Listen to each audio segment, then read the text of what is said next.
Una kong dinala ang nobya ko sa bahay. Sobrang bait niya. Pagkapasok pa lang niya, nagsijaji. Nagsimula na siyang tumulong sa mga gulay at napakakaakit-akit niya. Mukhang tuwang-tuwa ang nanay ko. Pwede bang gumamit ng banyo? Sige, tuloy ka. Nandyan lang sa banda roon.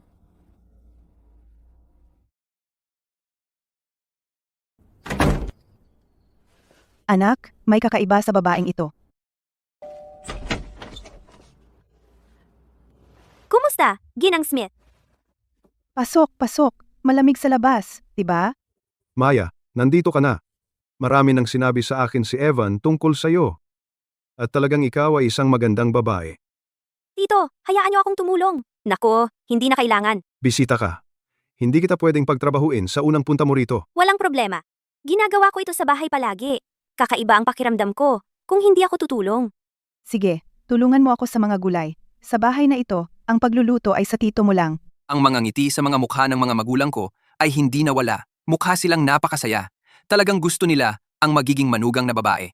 Nanay, tigilan mo ang pagbibiro. Ang galing ni Maya, di ba? Hindi ako nagbibiro. 20 taon na akong pulis. Nakakita na ako ng mas maraming tao kaysa sa mga hapunang nakain mo. May kakaibang amoy siya. Hindi pa bango. Ibigay mo sa akin. Pumasok ka na.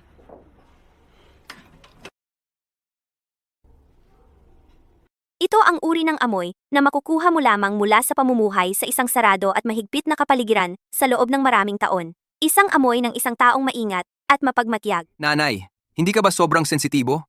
Babae lang siya, magalang at tahimik. Hindi ako sensitibo. Kutob ito. Karanasan iyan. Noong nagsasalita siya kanina, may 3 detalye na hindi tugma. Ito ang 3 detalye. Linda, seryoso ka ba? Tumahimik ka? Una, ang tindig niya. Mula sa pagpasok niya hanggang ngayon, nakaupo siya sa sopa, na tuwid ang likod. Tingnan mo ang unan ng sopa. Hindi pa siya sumandal kahit isang beses. Yun ay nagpapakitang magalang siya. Magalang siya sa mga nakatatanda. Hindi. Hindi iyon pagiging magalang. Pagiging mapagbantay iyon. Sa lohika, ang bahay ang pinakamagandang lugar para magpahinga. Ang unang pagkikita sa mga magulang, normal lang ang kaba. Ngunit ang katawan ay likas na naghahanap ng suporta at nakakapagpahinga. Pero siya, Ay parang isang lubid na mahigpit na nakaigting. Ang kanyang katawan ay palaging nasa estado ng kahandaan na masuri, ang ganitong tindig. Kilalang kilala ko ito. sa silid ng interogasyon, bawat taong sumusubok na magtago ng isang bagay ay nakaupo ng eksaktong ganyan.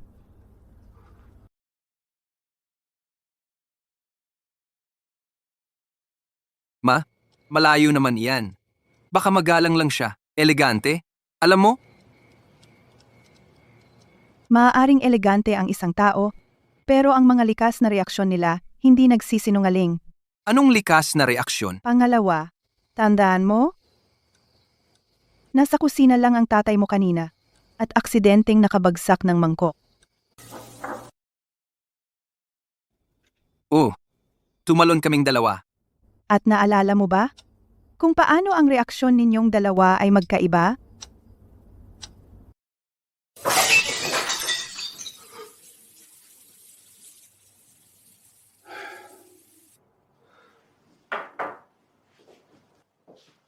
Napasigaw ako sa gulat at lumapit. Si Maya? Nagulat din siya, di ba? Kumibot ang balikat niya. Hindi. Mali ang intindi mo.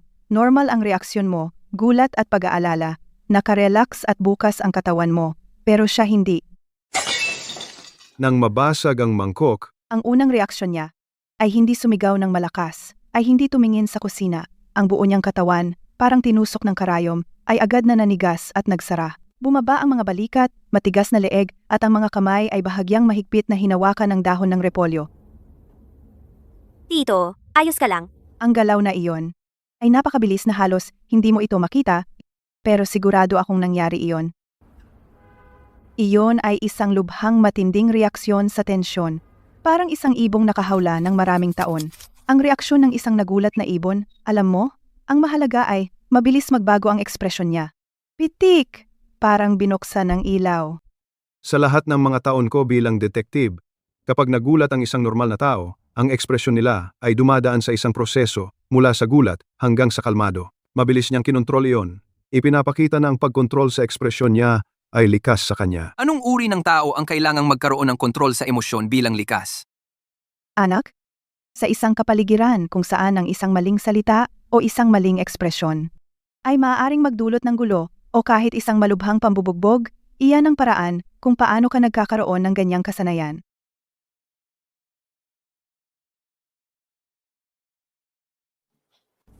Pero ang huling detalye, ang siyang nakamamatay. Halos mapapatunayan niya na ang nakaraan ng babaeng ito ay may malaking itim na butas. Nagtanong ako tungkol sa kanyang pagkabata.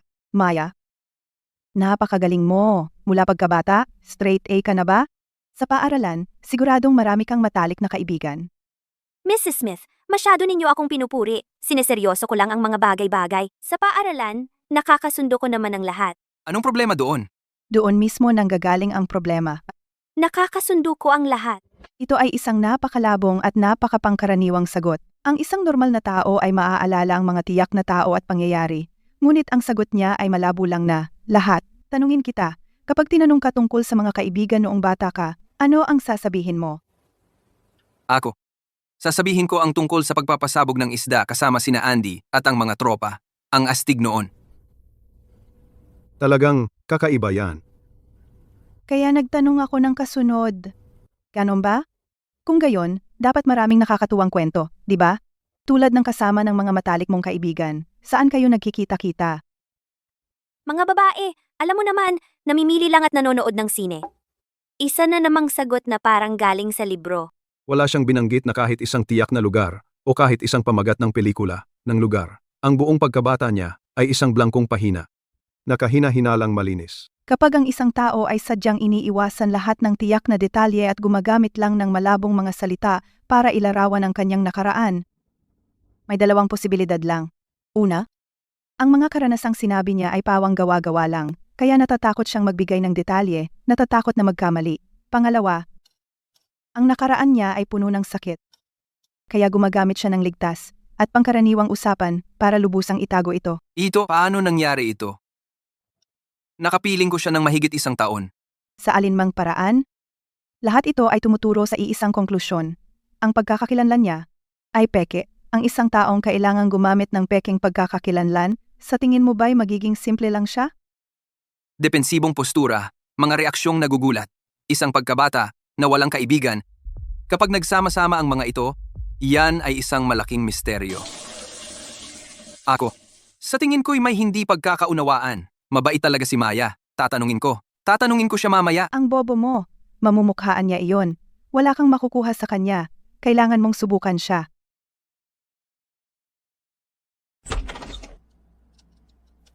Pasensya na, Mr. at Mrs. Smith. Matagal na ba kayong naghihintay? Walang problema. Eto, kumuha kayo ng prutas. Ang tiyuhin ninyo ay nagtagal sa pagpili ng mga prutas na ito. Oo, kumain na kayo. Kumuha kayo ng vitamins. Maya, masyado kang payat. Kakaiba. Ngayon lahat ay naging napakagaling na artista. At ako ang nag-iisa, takot na manonood. Wait. Nga pala. Maya, ikaw at ang ating Evan ay mga alumni, di ba? Magkaiba lang ang taon. Tama ba, Evan? Kailangan mo siyang subukan. Paglabas niya, humanap ka ng pagkakataon na basta-basta banggitin ng isang tao. Sino? Tama. Maliit na mundo, di ba? Nga pala, may kaklase ako noong high school na si Paul. Kalaunan ay nakapasok din siya sa eskwelahan mo. Siyempre, hindi naman siya totoo. Ang punto ay, kailangan mong bantayan ang reaksyon niya. Isang normal na tao ay sasabihin lang na hindi nila siya kilala o hindi nila siya maalala. Pero kung may sala ang tao at sanay ng magsinungaling, Nasa taon ko siya sa Departamento ng Computer Science. Kilala mo ba siya? Paul? Ang pangalang ito parang pamilyar. Maraming mga lalaki sa Departamento ng Computer Science. Ano ang itsura niya? May mga natatanging katangian ba siya? Baka nakita ko na siya pero hindi ko maalala ang pangalan. ang taong may sala ay susubukang ibalik sa iyo ang tanong. Tama ang nanay ko. Hindi niya ito itinanggi. Tinitest niya ako. Hinihingan niya ako ng karagdagang impormasyon. Evan. Evan, Oh, siya. Napakatagal na noon. Imposibleng maalala niya ang lahat. Oh, babae lang si Maya. Paano niya maaalala ang mga pangalan ng mga lalaki sa departamento mo? Oo. Mahina talaga ang memorya ko. Ang kamangmangan ay kaligayahan. Hindi maaalala ang mga problema, di ba?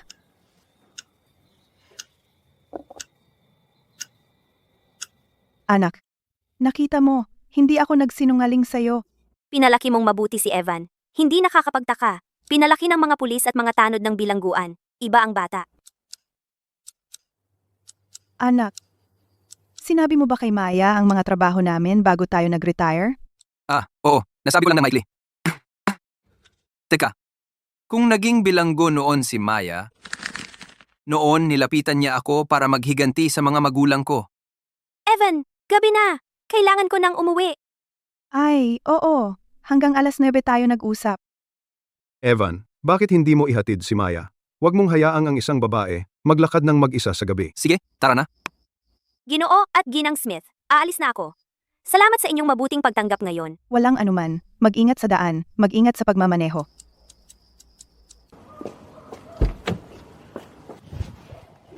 Bukas, may ipapatingin ako sa isang dating kasamahan na sumuri sa mga tala ng mga bilanggo mula sa mga taon ng aking serbisyo. Panatilihin ang lahat ng normal, gaya ng dati. Anong problema? Wala. Sinabihan ako ng nanay ko na ihatid ka ng ligtas sa building mo. Saan ba ang nanay mo nagtatrabaho bilang tanod ng bilangguan? Kino-confirm niya ang ilang impormasyon. Sa totoo lang, hindi ako sigurado. Hindi ako masyadong nagtanong. Anong problema? Hindi ko mabubunyag ang iba pa tungkol sa mga magulang ko. Nagtataka lang. Pakiramdam ko, matalas ang nanay mo. Yung tipong nakababasa ng tao sa isang sulyap. Medyo natatakot ako sa kanya. Uy, mayroon bang mga talagang nakakatakot na bilanggo? Yung tipong mukhang normal sa labas, pero mapanganib pala? Ano ba talaga ang gusto niya sa mga magulang ko? Masyado kang nagbabasa ng mga nobela, di ba? Tara na, ihahatid na kita. Bilangguan ito ng mga babae. Di ba? Ikaw, paano mo nalaman? Sinabi mo sa akin dati. Bakit mas mahina pa ang memorya mo kaysa sa akin? Talaga? Hindi ko talaga maalala. Ano ang ilalabas niya? Kutsilyo? Isang bote ng hindi kilalang likido? Nabasa na niya ako. Ngayon, gagawa na siya ng hakbang.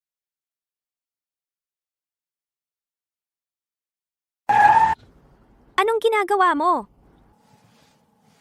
Nandito na tayo. Bahay mo?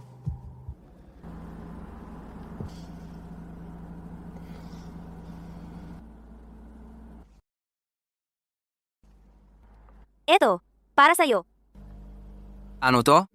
Kumuha ako ng pananggalang na anting-anting mula sa isang templo para sa'yo. Hayaan mong isuot ko ito para sa'yo. Bakit kakabado? Hindi ito bomba. Ang tali na ito. Ako mismo ang gumawa. Inubos ko ang oras sa pagsunod sa tutorial. Maraming beses kong natusok ang mga daliri ko. Akala ko sasakalin niya ako. Pero nilalagay niya lang pala isang pananggalang na anting-anting sa akin. Huwag mong tatanggalin, ha? Kung tatanggalin mo, hindi na ito gagana. Salamat. Evan, kung balang araw, malaman mong nagsinungaling ako sa'yo, kamumuhian mo ba ako? Sinusubukan niya ako. May alam ba siya? Depende sa kung ano yon. Biro lang. Bakit ako magsisinungaling sa'yo? Aalis na ako. Magandang gabi. Magandang gabi. Ang isang taong gustong pumatay sa'yo, hindi ka bibigyan ng pananggalang na anting-anting. Pero, kung may taong kayang magpalit ng ekspresyon, gaya ng isang switch, kaya bang ang pag-ibig ay isang pag-arte rin? Nanay, tatay, Naniniwala ka na ba ngayon?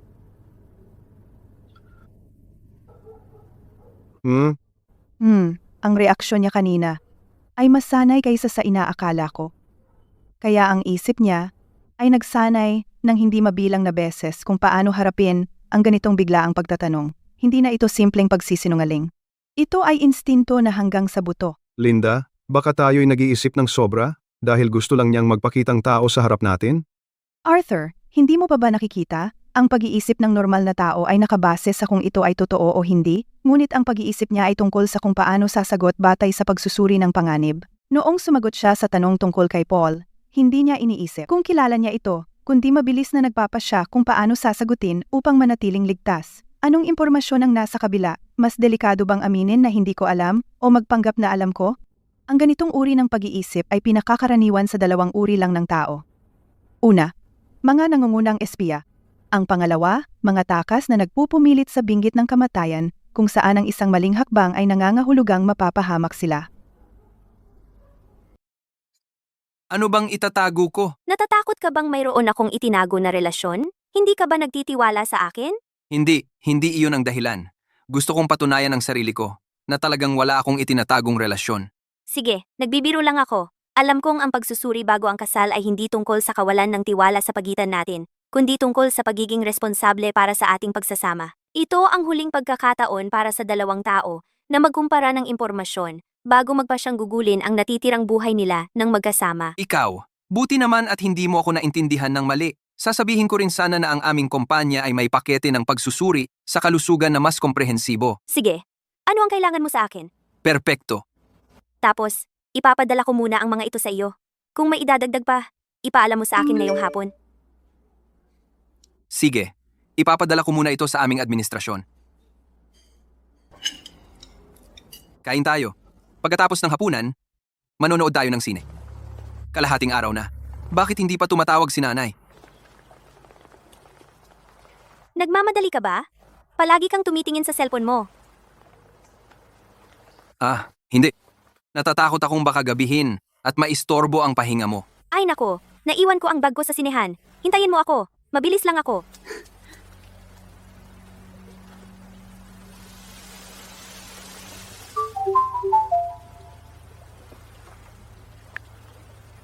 Kasama mo ba si Maya? Wala siya rito ngayon. Naka-headphones ako. Nagpasuri ako ng ID.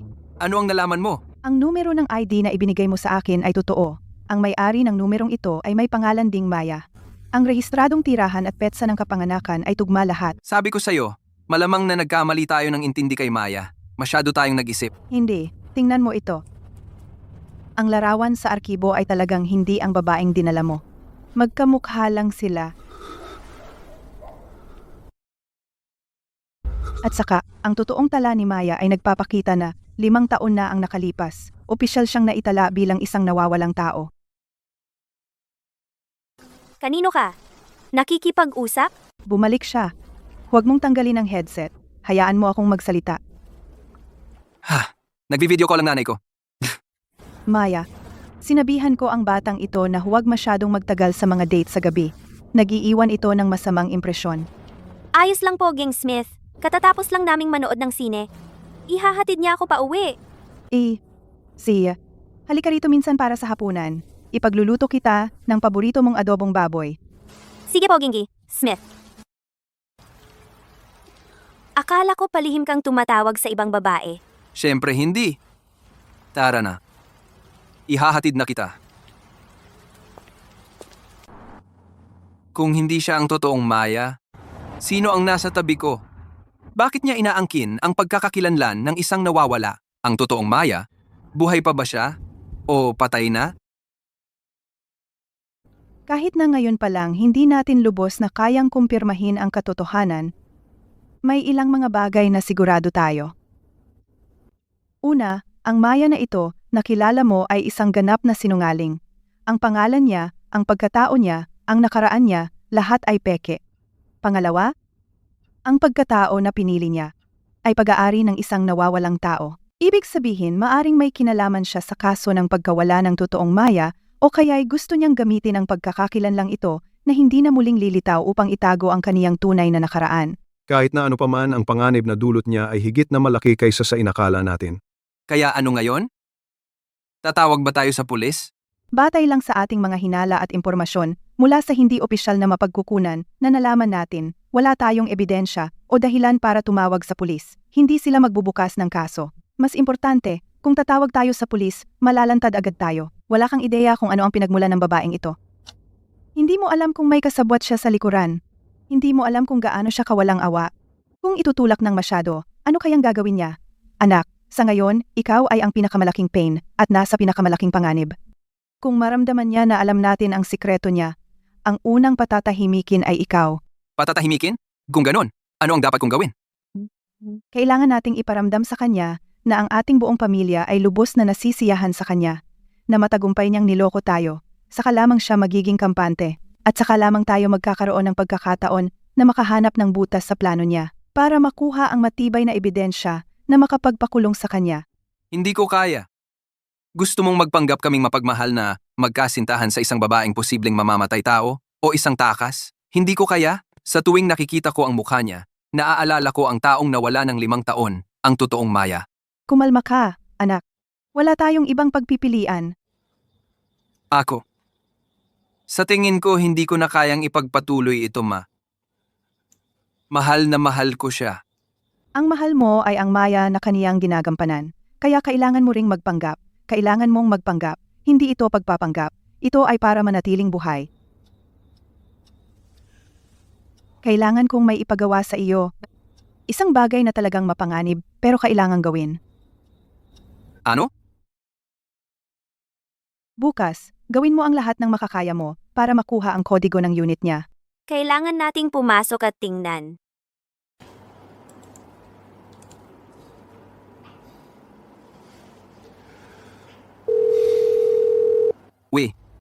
Ito ba ang opisina ng administrasyon? Nasa 17 palapag ako, Unit 1702. Ang kisame ng banyo ko ay tumutulo. Sa tingin ko, may tagas mula sa kapitbahay sa taas, Unit 102. Sana maaari ninyong makontak sila kaagad at sila na ang bahala. Hirap akong makaalis. Sige, titingnan ko kaagad. See ya.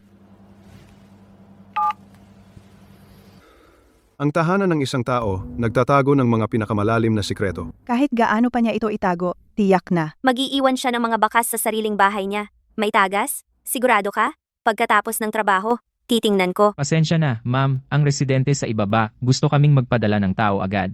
Kaya mo bang umuwi? Kung hindi, maaari mo bang magbigay ng pansamantalang passcode?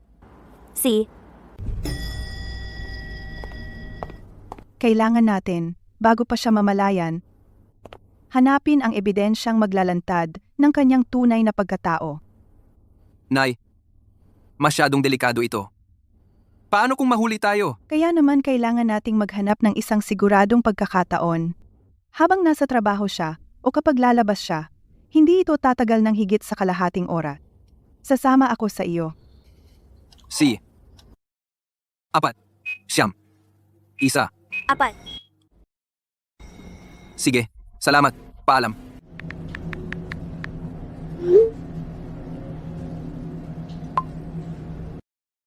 Anong mga sikreto ang itinatago ng kanyang bahay? Tandaan mo, kapag nasa loob na tayo, huwag mong hawakan ang kahit ano. Manatili ka sa likod ko. Sasabihin ko sa iyo kung ano ang titingnan mo. Sa kakatitingin, 20 minuto na lang tayo.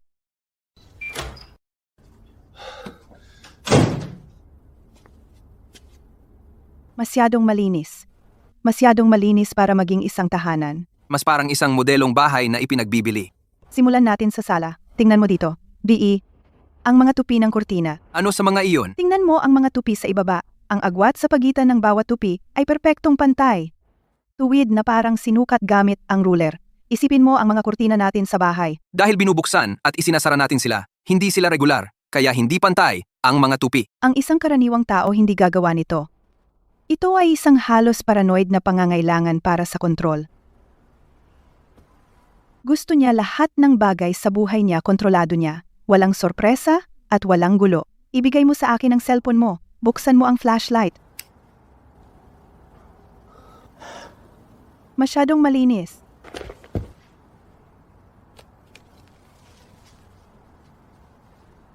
Ano to? Pwede itong DNA na inimbak niya. Ano? Inimbak na DNA? Anong ibig sabihin yan? Naglilinis siya ng anumang bakas na maaaring maglantad ng kanyang personal biometric na datos. Tulad ng mga balat na natuklap at buhok. Gumagawa siya ng kontra pagmamanman. Noong nilinis niya ang kwartong ito, hindi siya gumamit ng vacuum o mop. Lumuhod siya sa sahig at gumamit ng tape para pulutin ang bawat butil ng alikabok at buhok sa bawat sulok. Hindi siya naglilinis ng basura.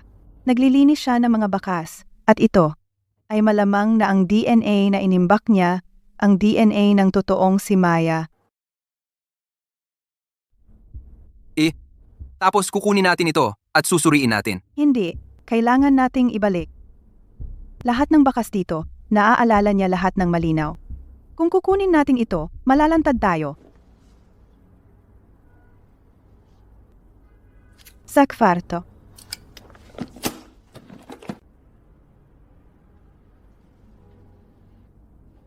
Nakakatakot yan. Oo, nakakatakot na napakaayos. Ang sala ay para lang ipakita, malinis at maayos, walang kapintasan. Pero ang kwarto ay para sa kanya. Ipinapakita nito na ang kanyang pagiging maayos ay hindi pagpapanggap, kundi bahagi na ng kanyang pagkatao. Ma, kung marunong siyang umiwas sa mga nagmamatyag, kung gayon, anong ebidensya ang talagang mahahanap natin dito? Ang isang taong talagang may gustong itago ay hindi ito itatago kung saan ito makikita sa isang sulyap. Itatago niya ito sa pinakapribadong lugar. Nahanap ko na. Kaya anong ebidensya ang mahahanap natin dito? Ang taong talagang may gustong itago ay hindi ilalagay kung saan makikita agad ng sinuman. Itatago niya ito sa kanyang pinakapersonal na taguan. Nahanap Sa loob nito, ito kaya ang ebidensya ng krimen niya? isang ordinaryong combination lock lang. Mas madali iyan, Teka, ano ito? jammer. Para isipin niya na gumagana pa ang lock. Anong nasa loob? Baril? Droga? O pera? Sino yan? Iyan ang pangalan ng tatay ko. Anak? Ako ito. Hindi ako ang habol niya. Ang tatay mo ang habol niya.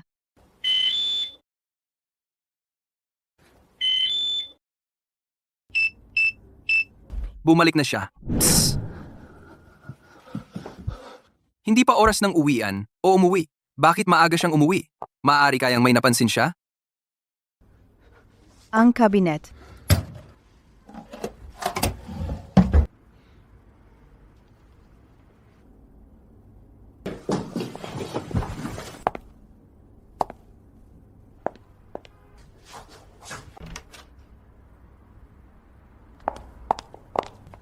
Natatakot siya na ang administrator humawak sa iba niyang gamit.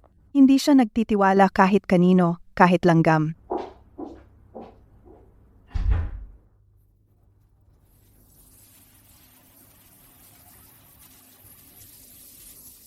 Naliligo siya. Lumabas tayo ng palihim.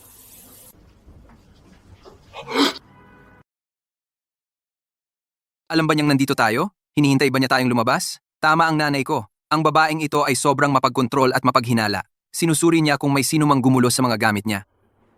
Si.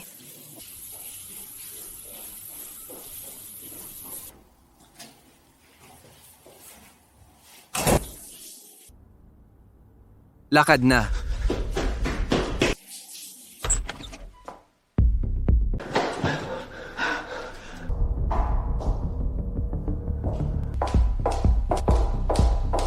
Walang oras.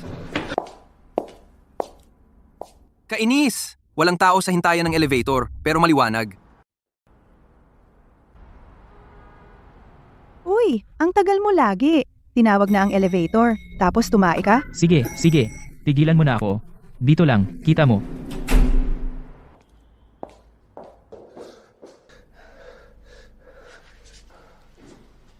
Tara na.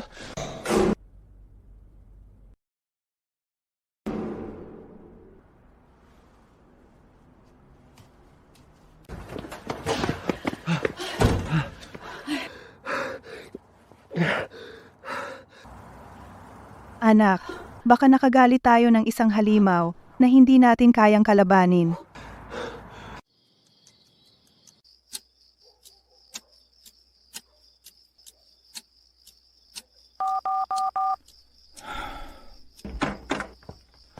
Kumusta na? Okay lang ba kayo? Tumawag ako, pero hindi kayo sumagot. Arthur, ibuhos mo sa amin ang 2 basong tubig. Nanay, yung listahan. Anong listahan? Ah? Anong nakita nyo? Kumuha ako ng litrato. Anong ibig sabihin nito? Bakit nandito ang pangalan ko? At itong mga taong may ekis? Wala na sila. Sa kaliwa ay mga kaaway niya. Sa kanan ay mga target niya. Lahat ito ay siya. Wala akong problema sa kanya, ni hindi ko kilala ang sino man sa listahang iyon. Bakit ako ang target niya? Kumalma ka. Ang problema ay baka hindi ikaw. Kumuha ako ng mga litrato ng notebook niya, pero ilang pahina lang ang nakuha ko. Ang babaeng ito ay hindi halimaw. Demonyo siya. 15 taon na ang nakalipas. Arthur, may naisip ka ba? 15 taon na ang nakalipas? Nagtatrabaho ka pa? Sa larangan, Red, bahay ampunan ng Redmont. Ang bahay ampunan? Naaalala ko yung kaso. Nagdulot ng malaking kaguluhan noon. Pero mabilis itong tinakpan. 15 taon na ang nakalipas sa Bahay ampunan ng Redmont sa labas ng bayan, sumiklab ang apoy sa kalagitnaan ng gabi. Sa 20 katao sa bahay ampunan, walang nakaligtas. 17 bata, 2 guro. at ang direktor ng bahay ampunan. Tapos, ano ang konklusyon ng investigasyon? Ang opisyal na konklusyon ay ang maling paggamit ng kandila sa brownout ang sanhi ng sunog. Aksidente lang. Sabi dito na sinunog nila lahat. Malinaw na nangangahulugan ito na sinadya ang sunog. Noong panahong iyon, talagang maraming duda. Pero nawala ang lahat ng mga bakas, mga saksi at pisikal na ebidensya na sunog na naging abo. Sa huli, para mapatatag ang sitwasyon sa lalong madaling panahon, basta na lang idiniklarang aksidente. Tapos, Itay, may naaalala ka bang mga pangalan ng mga biktima? May isa bang nagngangalang Maya? Hindi ko masyadong maalala, pero naaalala ko ang direktor na iyon. Pumunta siya sa gobyerno, ilang beses, para gumawa ng kaguluhan. Kinailangan naming magpadala ng mga pulis. Lewis ang apelyido niya, o ano? Tina Lewis. Tama, si Tina Lewis nga. Ano bang nangyari kay Tina? Kilala mo siya? Ang unang pahina ng talaarawan niya, hindi ko kinunan ng litrato. Sabi roon, mabubuhay akong maayos para sa'yo, Tina. Kaya si Maya ay tumutulong kay Tina na maghiganti. Pero, ang nakaraan ni Tina, naaalala ko pa ito. Siya mismo ay ulila, walang pamilya. Kaya nga siya nagtrabaho sa isang ampunan. Posible kayang naisa siyang bata mula sa ampunan? Imposible. Sa 20 katao na nasa ampunan noon, walang nakaligtas. Sabihin mo, Ang babaeng kasama ko araw at gabi na may napakagandang ngiti. Ang akala ko'y makakasama habang buhay.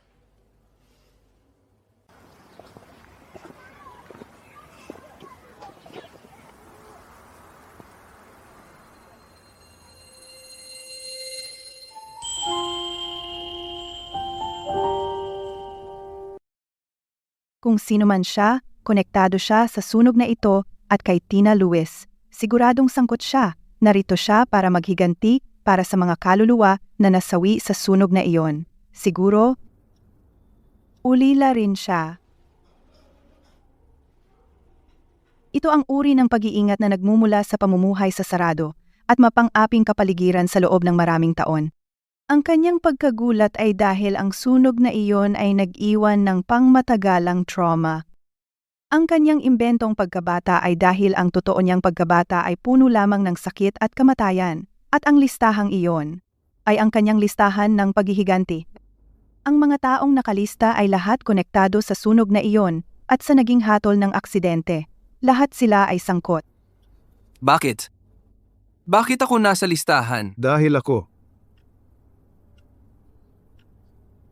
ang naging pinuno ng pangkat na namamahala sa follow-up na resettlement work para sa kasong iyon. Ako mismo ang pumirma sa huling ulat. Naiintindihan mo na ba? Anak, lumapit si Maya sa'yo, hindi dahil mahal ka niya. Dahil ikaw ang itinatangi ng iyong tatay. Gaya ng nakasulat sa kuwaderno. sa kasagsagan ng kanilang kaligayahan, itutulak ko sila sa bangin. Gusto kanyang sirain.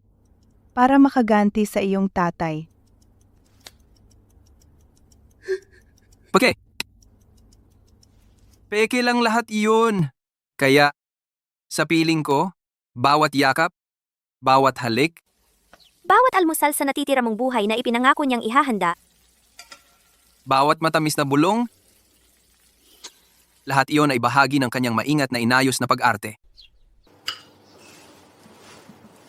Siya ay isang napakahusay na artista. At ako, sa kanyang script, ako ang pinakakaawa-awa, sakripisyong piyon. Hahanapin ko siya. Anak, kumalma ka. Kalmado ako. Tatanungin ko siya ngayon din. Itanong sa kanya kung bakit ginawa niya ito sa akin. Baliw ka ba? Kung pupunta ka ngayon, naglalakad ka patungo sa kamatayan mo. Anong gagawin ko? Nanay, siya ang unang babaeng gusto kong pakasalan. At ngayon sinasabi mo sa akin na peke lahat iyon. Umaarte lang siya. Kaya anong gagawin ko? Ano ang magagawa ko? Paano ko ito tatanggapin? Anak? Alam kong mahirap para tanggapin mo ito. Pero anak, kung mag-isa kang pupunta, hindi mo siya kayang talunin. Nanahimik siya sa loob ng 15 taon at tahimik na pinatay ang 8 tao sa listahan. Sa tingin mo ba, siya ay isang hangal na baliw? Kung susugod ka ngayon, mapipilitan mo lang siyang ipatupad ng maaga ang plano niya sa iyo. Papatayin ka niya at walang makakaalam. Baka ipapaniwala pa niya sa lahat na pagpapakamatay iyon. Pagdating sa buhay at kamatayan, may pakialam ka pa ba sa pag-ibig? Oo, pagdating sa buhay at kamatayan, may pakialam pa ba ako sa pag-ibig? Sa katusuhan, taktika, at kalupitan, hindi ka man lang makapantay sa kanya. Kailangan nating halongkatin ito. Kailangan na tayong tumakas. Nanay at tatay, umalis na tayo sa syudad na ito. Pumunta tayo sa isang lugar kung saan hindi niya tayo mahahanap. Tatakas? Saan ka tatakas?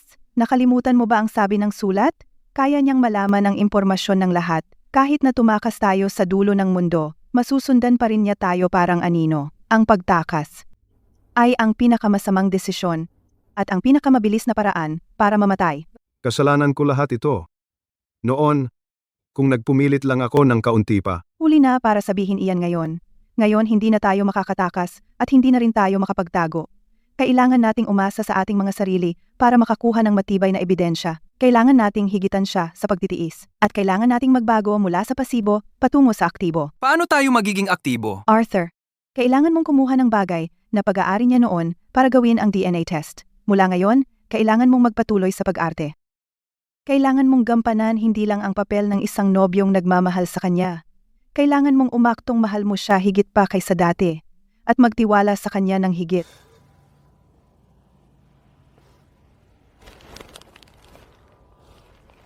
Bakit mo naisipang bigyan ako ng bulaklak? Ang pagbibigay ng regalo sa minamahal mo ay hindi nangangailangan ng dahilan. Kailangan mong ipaniwala sa kanya na ikaw ay Lubos na nahulog sa kanya. ang kontrol niya sa'yo ay matibay. Napanaginipan kita kagabi. Anong napanaginipan mo sa akin? Nakasuot ka ng puting bestida. Na naglalakad papunta sa akin. Maya, gusto kitang pakasalan sa lalong madaling panahon. Libre ka ba sa linggo? Gusto kong Kung gayon, humanap ka ng paraan para madala mo siya sa Redmond. hindi. Iyon ang mag-trigger sa kanya. Iyon nga ang punto. Doon lang magkakaroon tayo ng tsansa para mahanap ang ebidensya mula sa kanya na lubos na makakapagpahamak sa kanya. Ang katotohanan tungkol sa sunog noon ay nakatago sa kanya. Gusto kitang yayain sa camping. Si. Salamat, Evan. Natutuwa akong kasama kita. Maaaring, Palabasin ang ahas sa butas nito. o kaya, mapapahamak tayo. Itaas ang mga sulok ng 16 degree. Panatilihing nakatutok ang mga mata ko, pero may kaunting labo. Kailangan kong maging isang perpektong aktor. Gampanan ng papel ng isang taong nagmamahal sa kanya. Mukhang totoo. Naintindihan mo ba? Ipaalam mo sa akin ang mga resulta sa sandaling makuha mo ang mga ito. Naalala mo ba ang lahat ng sinabi ko sa iyo? Sige, dalhin siya sa Redmond. Gabayan mo siyang sabihin ang totoo. Kailangan ko munang pumunta sa bahay niya para ihanda ang pagkain sa camping. Si anak. Mag-ingat ka. Nanay. Sa totoo lang, mas gugustuhin ko na isa lang siyang ordinaryong babae.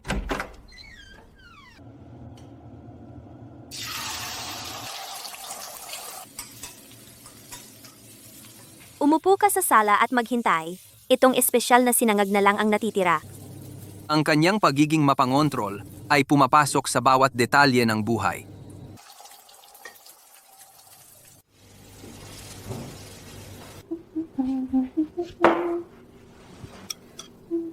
Mukha kang napakasaya. Dahil lalabas tayo, syempre masaya ako. Subukan mo. Mahal mo ang espesyal kong sinangag. Nakita ko ito. Nakita ko ang mukha niya sa isang iglap na naging mukha ng iba. Tapos bumalik siya sa dati. Napakabilis, parang isang ilusyon. Maya. Ikaw ba talaga si Maya? Anong ibig mong sabihin? Seryoso akong naghihinala isa kang chef mula sa isang magarbong hotel na nakabalat kayo. Ang pagkaing niluluto mo ay talagang masarap. Haha, haha. Swerte ka, ang magkaroon ng chef na nobya. Kung gusto mo ang sinangag ko, lulutuin ko ito para sa'yo araw-araw. Tara na, handa na ang lahat. Binanggit niya ang hinaharap.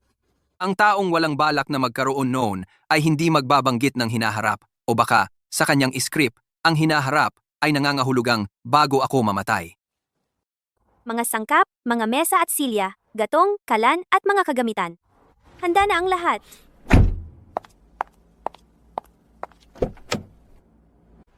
Oo nga pala, hindi mo pa sinasabi kung saan tayo magcamping. Sa labas ng bayan, isang kaibigan ang pumunta doon dati at sinabing maganda ang tanawin. Saang labas ng bayan? Hindi mo malalaman kahit sabihin ko sa'yo. Maliit na lugar lang. Patungo tayo sa Hilaga? Anong mga kampingan ang nasa Hilaga? Malalaman mo pagdating natin doon. Tiyak na nakilala niya ang daang ito. Nagbago ang ekspresyon niya. Hindi galit, hindi takot, kundi isang bagay na malalim at mabigat, parang tubig na umaagos sa ilalim ng yelo. Hindi nakikita ngunit nadarama. Evan Cooper. Hindi niya ako tinawag na Evan. Tinawag niya akong Evan Cooper. Saan mo eksaktong dadalhin ako? Camping, ha? Sa Hilaga, lampas sa mga bayan, may lugar, sabi ng kaibigan ko, na puno ang buong bundok ng mga dahon ng mapol na kasing pula ng apoy at gusto kitang dalhin para tingnan ito. Pero nakalimutan ko ang pangalan nito. Redmond? Ah, tama. Yan ang pangalan. Kailangan nating makita yan. Ang kulay na kasing pula ng apoy ay parang kahanga-hanga.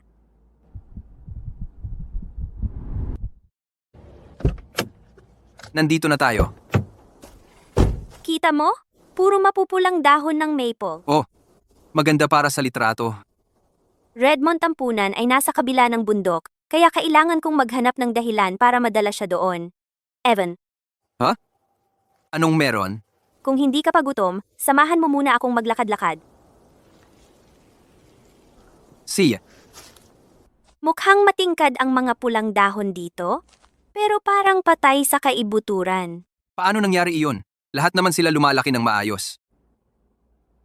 Ngayon ang perpektong oras para dalhin siya roon. Pero dahil nandito na tayo, umakyat tayo sa tuktok. Narinig ko, may mga guho doon. Para makakuha ka ng mga astig na litrato ng mga guho, ano sa tingin mo? Gusto mo ba talagang makita ang mga guho? Baka may alikabok at mga sapot ng gagamba? O baka mayroon pang isang bagay na hindi dapat banggitin mula sa nakaraan? May mga bagay, kahit na nakabaon sa alikabok, dapat hukayin para makita ang liwanag ng araw, di ba?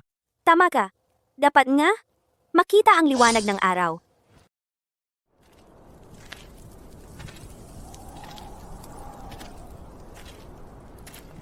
Hulaan mo, ang mga markang ito, ano bang nangyari noon? Hindi ko alam. Pero maganda rito para magpa-picture. Hayaan mong kumuha ako ng litrato para sa'yo. Sa totoo lang, ayoko ng mga guho. Evan Cooper, Evan Cooper na naman. sa ilalim ng mga guho? Puro sama ng loob. Nararamdaman mo ba? Hindi ko ito nararamdaman. Lalaki lang ako. Baka kayong mga babae ay masensitibo. Narinig ko sa mga matatanda na. Dito, maraming bata noon. Masaya silang lahat noon. Mga ulila silang lahat, walang mga magulang. Pero mayroon silang iisang ina. Sige, tigilan na ang kakulitan. Maghugas ka ng kamay at kain na tayo. Si Tina. Sa wakas, sasabihin na niya ang totoo, hindi ba? Kaya, tapos ano? Tapos,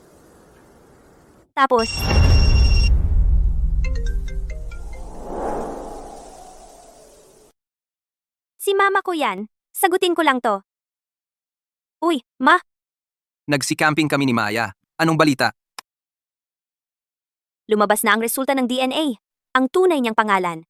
Ay, si Mia. Ang daming masarap na pagkain na niluto ni Maya. May quality time kami ngayon. Kaya, huwag ka nang makialam. At yung apoy noon ay may mga nakaligtas pala. Ang pangalang Maya ay nasa listahan ng mga biktima. Mula 15 taon na ang nakalipas sa sunog sa Redmond Orphanage. Sige, sa susunod, isasama ka namin kasama namin. Ikaw at si Papa, magkasama. Anak, pakalmahin mo siya. Huwag mong hayaang saktan kanya. Sinabihan ko na ang tatay mo at darating na kami agad. Sige, sige. Babalikan kita at hihingi ng tawad sa'yo. Kailangan ko nang umalis. May date ako. Nagseselos ba si Mrs. Smith? Sinira mo ang relasyon ko at ng nanay mo, di ba? Hindi nga, nagbibiro lang siya. Siya nga pala. Anong sinabi mo? Tapos? Tapos, isang malaking apoy ang sumunog sa lahat hanggang sa wala. Lahat ng nasa loob na sunog at namatay, 20 tao, walang nakaligtas. Kabilang ang 17 bata, 2 guro, at isang direktor.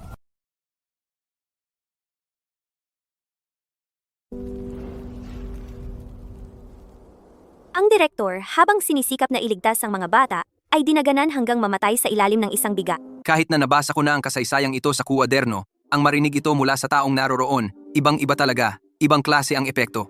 Diyos ko, nakakalungkot iyan. Ano ang sanhi ng apoy na ito? Isang aksidente. Isang apoy na dulot ng paggamit ng kandila habang walang kuryente.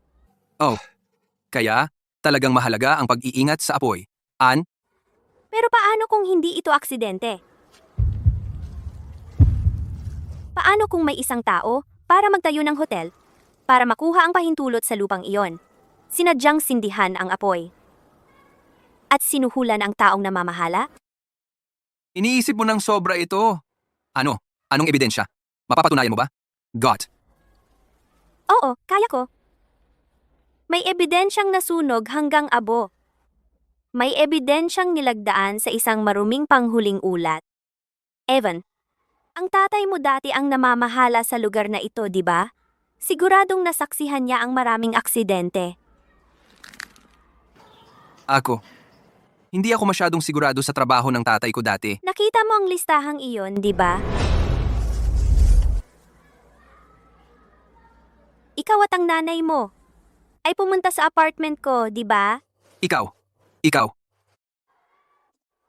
Oo, alam ko na mula pa sa simula.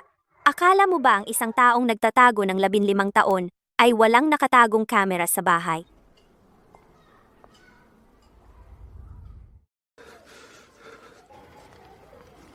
So, ngayon, papatayin mo na ako?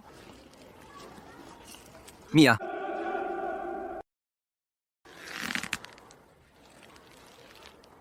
Mia,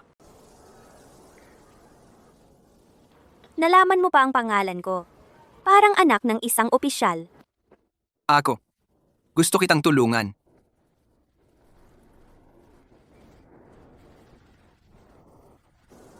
Hindi mo ako matutulungan. E di sabihin mo, ano ba talaga ang nangyari? Sasabihin ko sa'yo? Kung sasabihin ko sa'yo, mabubuhay ba ang 5-6 na batang iyon? Kaya mo bang buhayin si Director Lewis mula sa kamatayan? Hindi ba sinabi sa'yo ng tatay mo? Noong pinirmahan niya ang ulat na iyon, sinabi ba niya sa'yo? Hindi. Dahil hindi siya nangahas na sabihin sa'yo. 15 taon. Itinago niya iyon ng 15 taon. Alam mo ba kung paano ako nabuhay sa loob ng 15 taon? Mia. Hindi mo alam. Wala kang alam. Dapat nga galit ka sa akin. Nilapitan kita mula pa sa simula para lang. Hindi kita galit. Paano mo nasabi iyan? Paano kang nangahas? Dahil hindi ka gumawa ng anumang mali. Wala akong ginawang mali. Nagsinungaling ako sa'yo. Mula pa sa simula, sa buong panahon, nagsisinungaling ako sa'yo. Ang pangalan mo ay nasa listahan ko. Nilapitan kita para sirain ka. Alam ko, Eh di bakit hindi ka galit sa akin? dahil ang mga dapat kong kamuhian ay ang mga nagtulak sa'yo upang maging kung ano ka ngayon. Eh di dapat mong kamuhian ang tatay mo. Ang tatay mo ay alam na ang huling ulat ay mali at pinirmahan pa rin niya iyon. Parang mga tiwaling opisyal at maduduming negosyante ang tatay mo. Kinuha niya ang pera at nagawa niya ang trabaho. Ang tatay ko? Hindi siya. Hindi gagawa ng ano? Hindi mo naman talaga iniisip. Na wala siyang alam na ginagawa lang niya ang trabaho niya. Alam niya. Alam niya. Alam niyang hindi aksidente iyon. Alam niya kung sino ang nagsunog. Alam niya kung paano ang 17 buhay ay nawala. Pero pumirma siya. Pinirmahan niya ito bilang aksidente. Isang salita lang.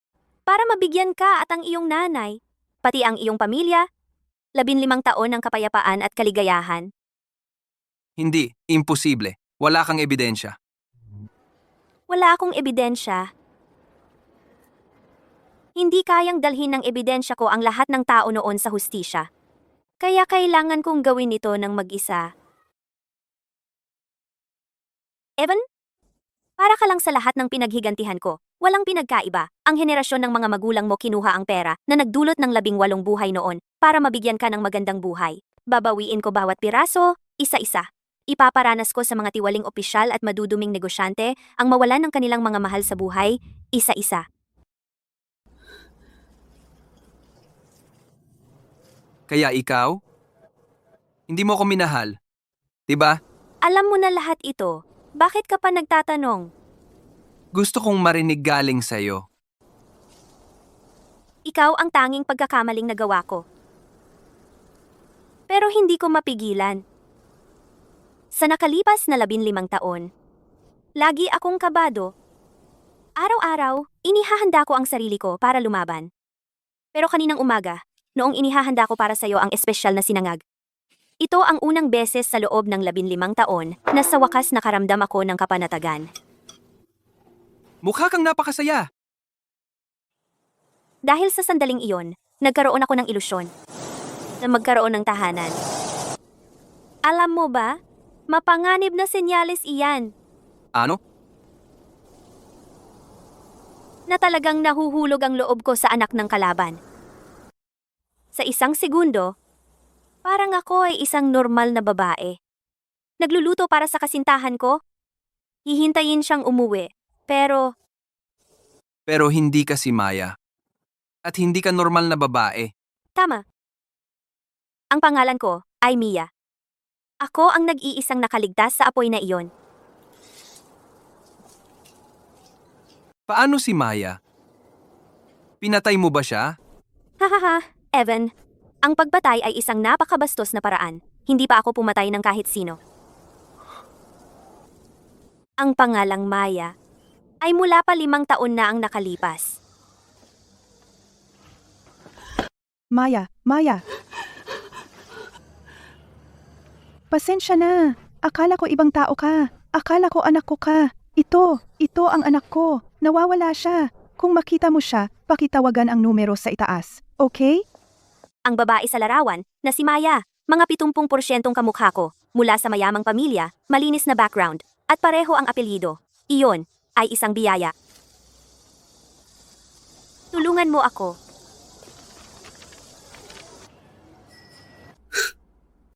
Sabihin mo sa akin, sa ganoong pagkakataon, bakit ko ba hindi gagamitin? Buti na lang at wala kang napatay. Evan.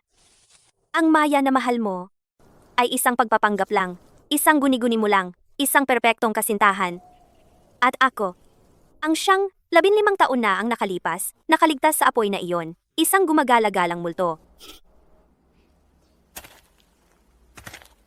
Evan, alam mo ba kung paano ako nakaligtas sa lahat ng mga taong ito? Nagpapakabaliw sa tahanan ng mga matatanda, at sa mga pamilyang nagpalaki sa akin, tinitiis ang lahat ng uri ng kahihiyan, nagtatago sa mga madidilim na sulok, paulit-ulit na inaalala ang mga batang iyon sumisigaw sa apoy. Sinabi ko sa sarili ko, hindi ako pwedeng mamatay. Kailangan kong kaladkarin ang mga pumatay sa kanila papasok sa impyerno, isa-isa.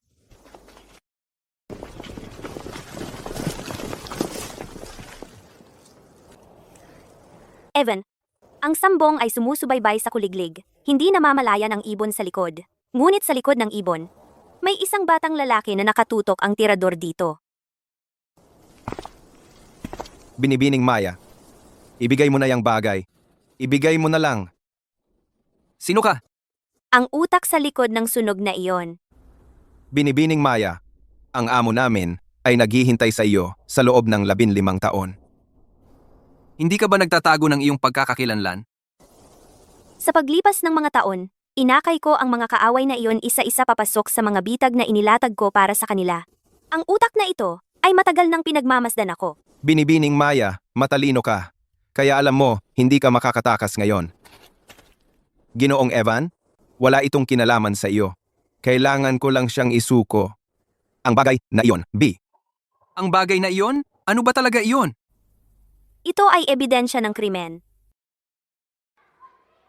Noon, ang direktor ng ampunan, si Tina Lewis, ay nalaman na ang lupa ng ampunan. Ay malapit ng ibenta, Kaya pumunta siya sa bayan para makipag-usap sa mga opisyal. labagyan sa mga patakaran. Paano ang mga bata? Oy, oy. Pupunta ako sa bayan. Isasama ako ni Miss Louise para maglaro. Narinig ko na pupunta ka sa bayan. Isama mo ako, pakiusap. Sasakay tayo ng bus papunta sa bayan. 3 oras ang biyahe. Gusto kong pumunta. Tapos, ipangako mo kay Miss Lewis na walang iyakan at walang reklamo. Opo, ma'am.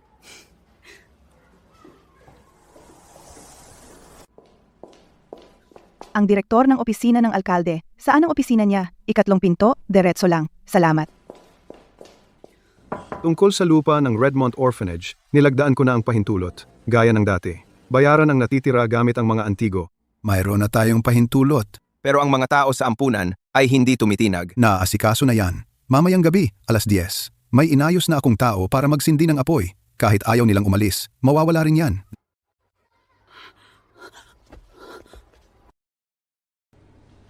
Hindi mo tuluyang isinara ang pinto.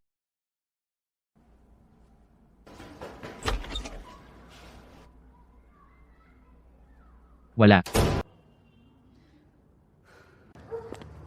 Magaspang magmaneho ang guro na ito. Masusuka ako. Mia, kailangan na nating magmadali. Babalik tayo sa Redmond sakay ng bus. Ubus na ang oras.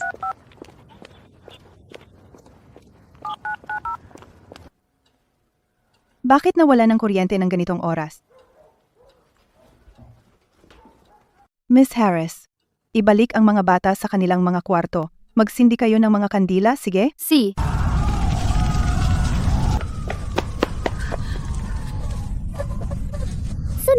Sunog. Mia, papasok ako para iligtas sila. Kunin mo ito.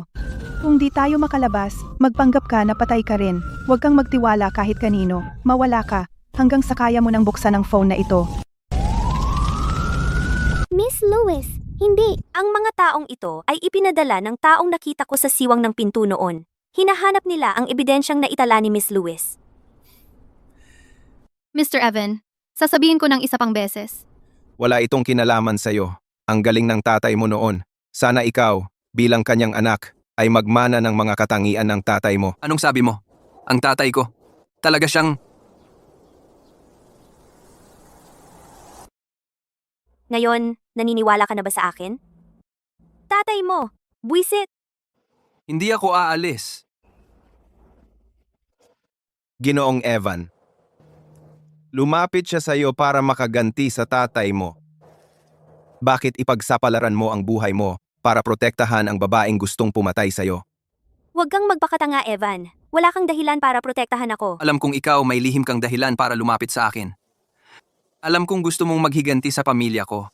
Pero alam ko rin kung ano ang pinagdaanan mo. Ang nakikita ko ngayon ay hindi si Mayang naghahanap ng paghihiganti, kundi si Mia, ang babaeng paulit-ulit na dinudurog ng tadhana. Kung hindi ka aalis, kung hindi ka, baka mapunta ka sa akin, mailibing sa mga guho na nakakita ng hindi mabilang na kasalanan. Pero kung aalis ako, ikaw ay wala ng pagkakataong mabuhay ngayon. Tama na. Wala akong oras para sa drama mo. Ibigay mo na. Huwag mo akong piliting kumilos. Ikaw muna. Sasabihin ko sa iyo kung saan ang teleponong nakatago. Kunin mo ang ebidensya at ilabas mo ito para sa akin. Sabay tayong aalis? o sabay tayong mamamatay. Evan, salamat.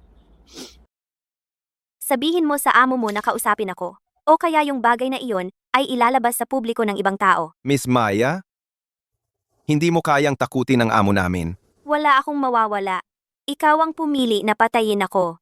Pero yung bagay na iyon, hindi mo ito makikita sa loob ng 15 taon. Ang tinik na iyon ay mananatili sa puso ng amo mo. At hindi na kailanman matatanggal. May mawawala ka rin, hindi ba, Miss Maya? Siya ang anak ni Arthur. Hindi ka ba natatakot na si Arthur ay ibubunyag ang lahat sa publiko? Isang retiradong detektib ay hindi banta sa aming amo. Gusto mo bang itago ang sikreto o panoorin ang taong mahal mo na masunog hanggang mamatay muli? Kalokohan! Piyon lang siya para sa akin. Hindi ko siya minahal. Hinding-hindi ko siya kayang mahalin. Siya, dahil wala kang pakialam, tapusin na namin siya.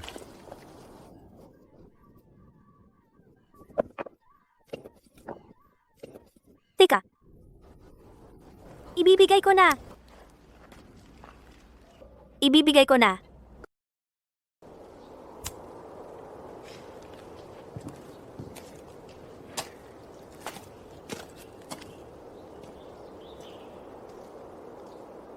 Maya, Pakawalan ng anak ko.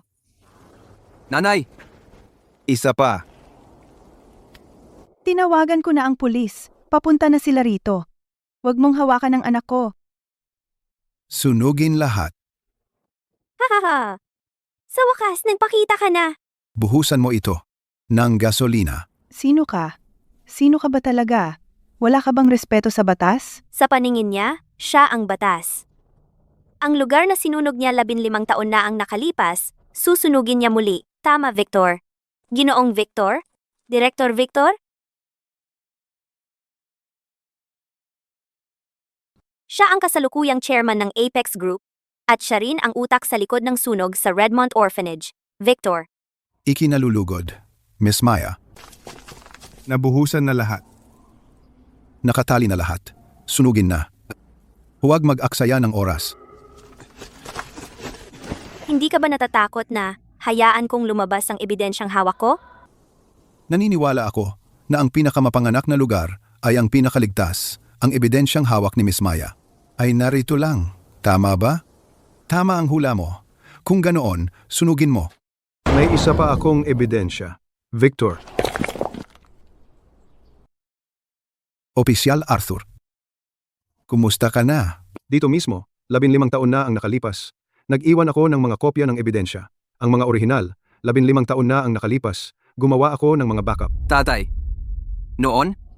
Talaga bang kumuha ng suhol? Anak, mali ako noon. Natakot ako sa mga banta nila. Huwag mo akong ganyanin. Kinuha mo ang pera, hindi ba? Ang perang iyon. Hindi ko ginastos kahit 1 sentimo. Miss Maya, inosente, si Evan. Ang perang iyon, idinonate ko lahat sa iba't ibang tahanang pangkapakanan. Ito ang patunay ng aking mga donasyon. Anak, nahihiya ako. Abogado ka ng sibil. Kaya ang ebidensyang ito,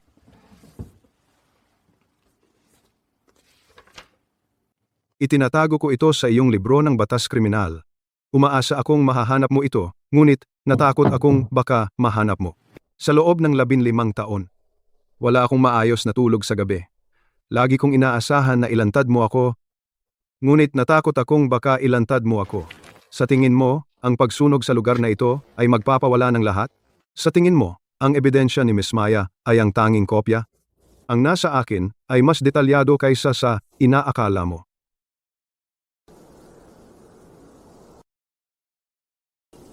Tatay, noon, pinagbantaan mo ako gamit ang pamilya ko at pumirma ako.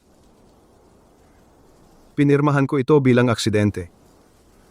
Ang mga buhay ng mga inilibing sa ilalim ng mga labi na ito, dinadala ko sa loob ng 15 taon. Ano? Gusto mo nang magbayad puri ngayon? Hindi pagbabayad puri. Pagbabayad ito ng utang. Gumawa ako ng 3 kopya ng ebidensyang ito. Nasa koreo ang isa, na automatikong ipapadala.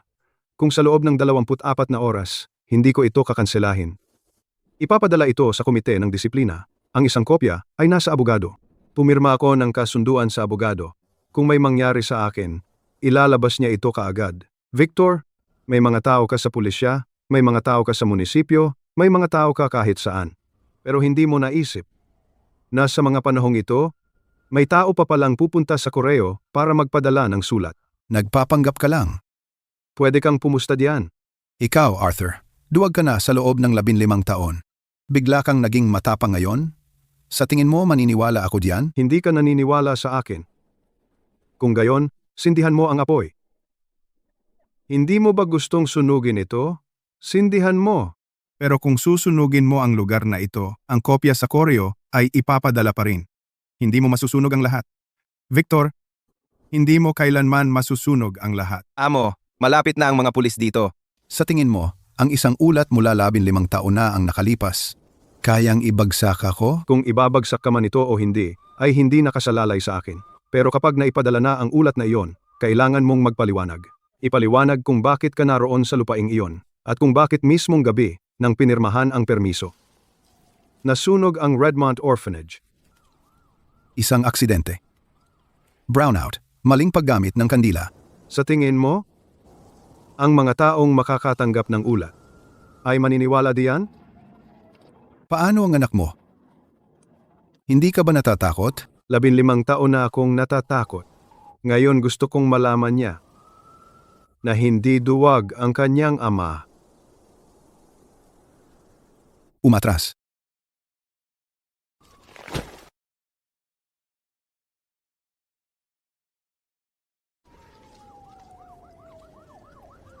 Tay, ako, binigo ko kayong lahat. Noon, duwag ako. Chief Arthur, nakapagdesisyon ka na ba? Director Richard, ang ebidensya sa pinangyarihan ay hindi sumusuporta sa teoryang aksidente. Hindi ko ito maaprubahan. Ang anak mong lalaki ay nasa 2 baitang, Seksyon 2 sa Oak Ridge Elementary. Ang kanyang tagapayo ng klase ay si Binibining Liu. Lalabas sila ng paaralan ng 4 ng hapon araw-araw. Naglalakad siya pauwi sa Elm Street. Ang asawa mong si Linda, tuwing Miyerkules ng hapon, namimili sa Elm Street Market. Pagkatapos mamili, isinusundo niya ang anak mo. Chief Arthur, hindi kita binabanta. Tinutulungan kitang pag-isipan ito. Kung pumirma ka, ang mga litratong ito ay mga litrato lang. Kung hindi ka pumirma, ang mga litratong ito ay maaaring maging mga litrato ng libing. Isang aksidente, alam mo, ang mga aksidente ay nangyayari araw-araw. Mga aksidente sa sasakyan, mga nahuhulog na bagay, mga tagas ng gas. Hindi mo alam. Victor, hindi ka ba takot sa karma? Karma? Chief Arthur, ang karma ay para sa mga buhay na makakita nito. Hindi ito nakikita ng mga patay.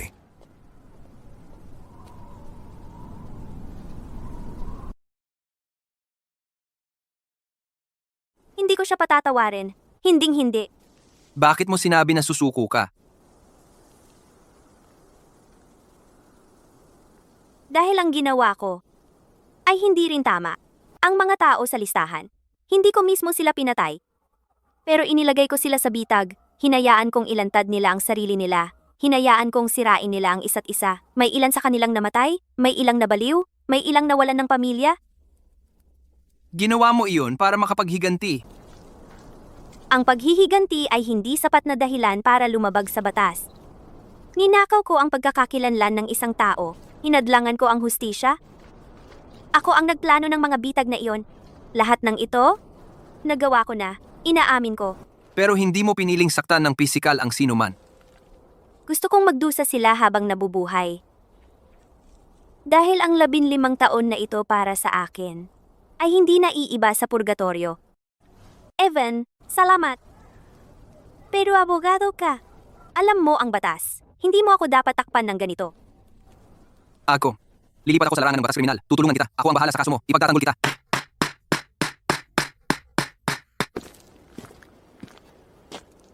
Maya, di ba? Sinabi mong susuko ka. Pero, Mia ang pangalan ko. Evan, kung hindi ako si Maya at ako lang si Mia, isang ordinaryong babae, kung wala ang apoy na iyon, kung wala ang poot na iyon, kung wala ang listahan, mamahalin mo ba ako? Yung putaheng pinakamahusay mong niluluto, ang espesyal na sinangag, gagawin ba iyon ni Maya o ni Mia? Mia, ang pinakamahalagang bagay sa sinanggag ay ang init.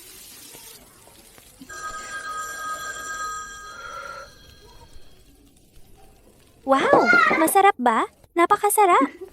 Si Tina ang nagturo sa akin. Kung gayon, ang mahal ko ay palaging si Mia. Oras na para umalis.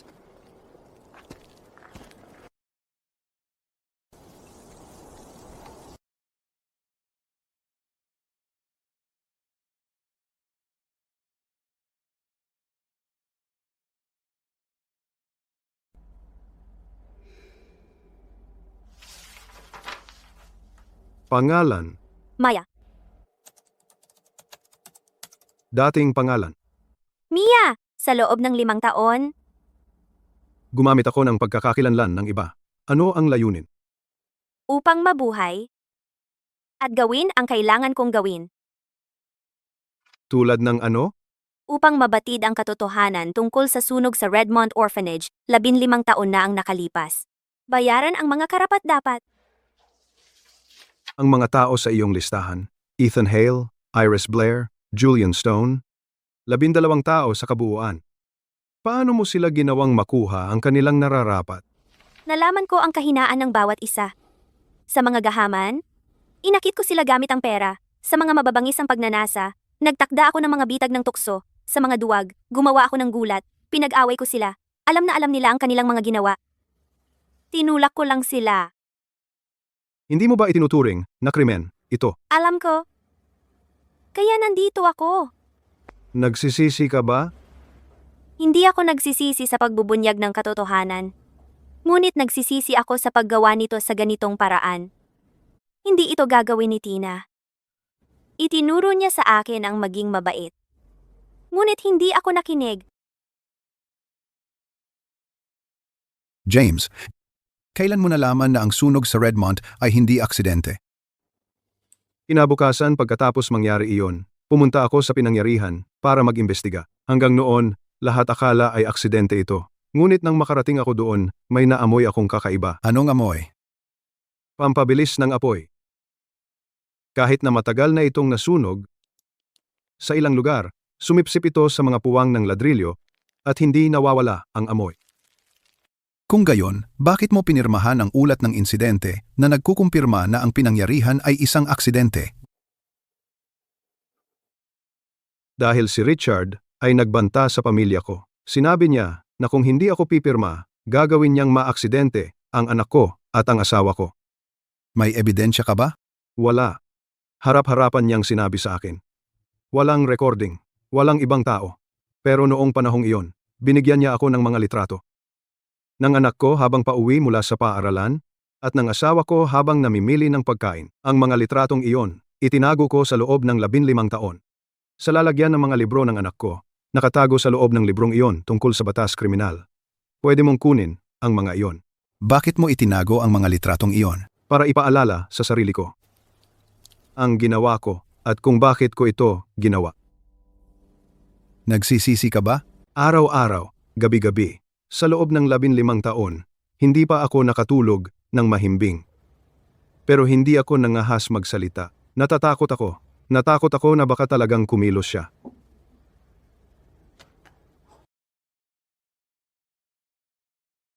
Kinumpirma ng tanggapan ng Koreo na ang naka-schedule na ebidensya ni Arthur ay natanggap na at kumpleto ang laman, kasama ang mga tala sa pinangyarihan ng krimen, mga larawan at isang sulat kamay na detalyadong paliwanag mula sa taong iyon.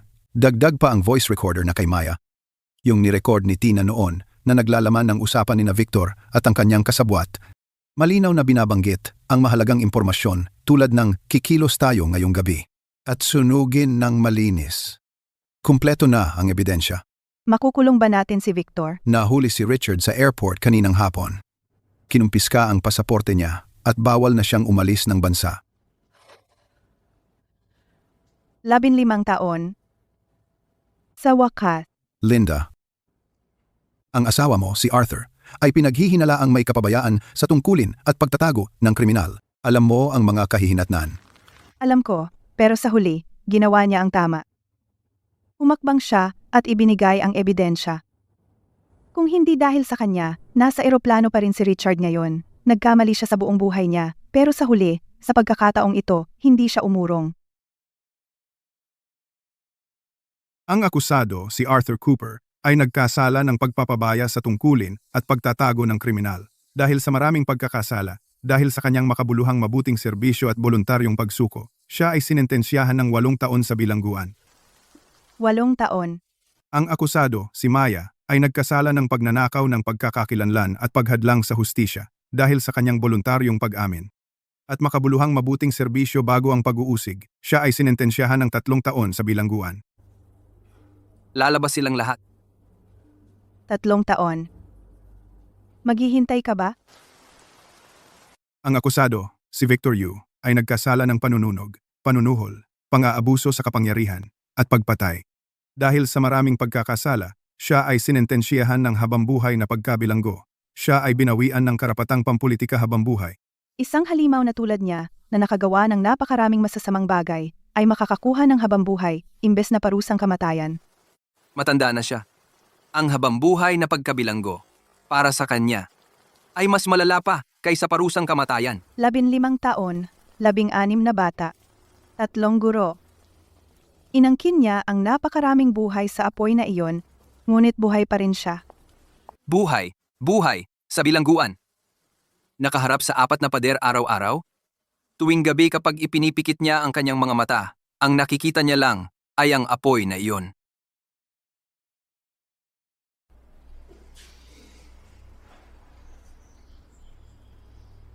Wintersweet. Inutusan ako ng nanay ko na dalhin ang mga ito. May tindahan siyang bulaklak. Ang Wintersweet mula sa tindahan niya ay kakabukas pa lang. Nabunyag na ang insidente sa Redmond. Nasa balita na ang lahat. Ang katotohanan noong 15 taon ay sa wakas nakita na. Maraming tao ang pumunta sa Redmond. Nang kusang loob, may dalang mga bulaklak at kandila. May mga umiyak sa harap ng mga guho at may mga nakaupo doon buong araw. Tumugon din ang gobyerno. Magtatayo sila ng alaala sa Redmond na may mga pangalan ng 17 bata na nakaukit doon. Kasama rin ang mga pangalan ni Tina at ang 2 pang guro. Maya, Salamat sa pagsasabi sa akin. wala kang kasalanan. Nadala ka ng mga pangyayari at wala kang ginawang mali. Ako ang pumili ng maling landas. Kasalanan ko lahat. Sa lahat ng mga taong ito, nagtiyaga ka. Hindi ka sumuko kahit minsan. Maglaan ka ng oras para makapag-ayos ka. Hindi magtatagal ang mahihirap na panahon.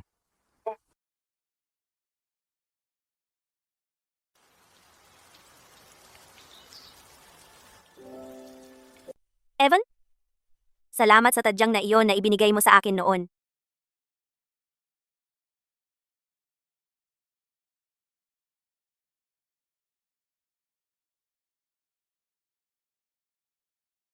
Huwag mong tanggalin, ha? Kapag tinanggal mo, hindi ito gagana. Alam mo, talagang mapanganib na senyales yan. Isang tanda ng tunay na pag-ibig sa anak ng kaaway. Hindi niya sinabi na hihintayin niya ako. At hindi ko sinabi na tiyak na hihintayin ko. Pero alam naming dalawa. Ang ilang mga sagot ay hindi kailangang sabihin.